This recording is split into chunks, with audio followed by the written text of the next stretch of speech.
There is no useless experience, as read by the author. Lesson 10. It's never too early to know how to use money well. My dad was a banker for 27 years at one bank. He was a money man. He knew how to make it and how to save it, and had acquired a sizable asset base by the time he was my age. I am still struggling to keep up. We, however, never discussed money. My sister saved a lot, instinctively I guess, or just by the virtue of being a woman. Generally speaking, women tend to save more on average. It seems to be an inbuilt mechanism. I went through my money like a 100-meter sprinter, fast and blazing. In high school, I did try and do some business selling bread at night because I needed more money. I, however, went through my profits the same bolt way. It followed me to college, abroad, and even when I got back. When I finally found my footing, I opened a chip shop in Annex Eldoret and couldn't keep it going, eventually selling it off to a friend for peanuts, which again I pulverized.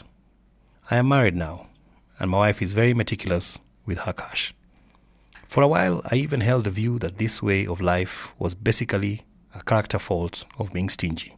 However, I have come to the realization that she is not being a mean person when she consistently questions why resources are being used for this, that, and the other, and why a certain amount of money is needed for a certain service or item. She asks a lot of whys. Truly rich people are not rich because of how much they spend. They are rich because of how much they retain, and because they ask a lot of questions.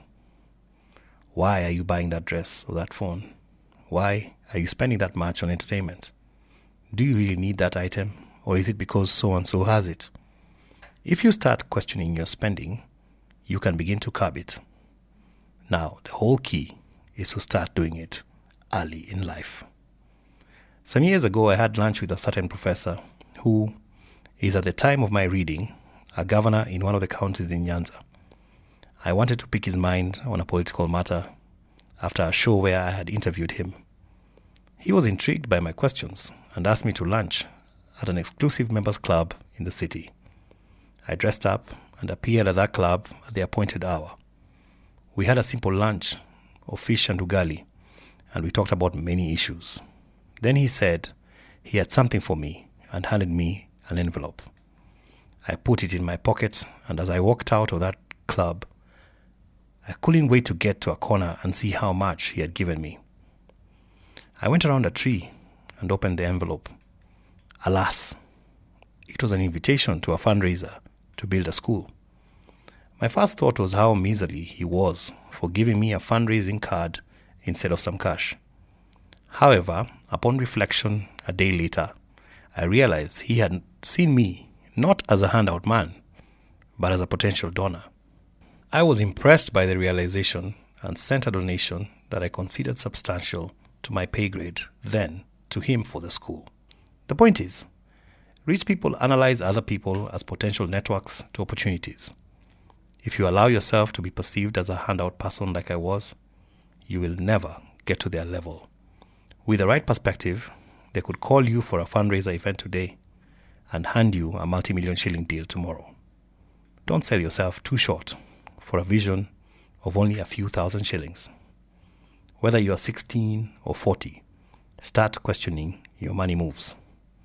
If you can ask yourself persistent questions on your expenditure, you may find that you have the capacity to find within yourself solutions that can enable you retain more money or stretch whatever little you have much further.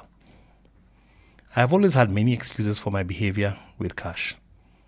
I felt that I should have been taught better by my parents, or that I should have had better friends, amongst many other excuses.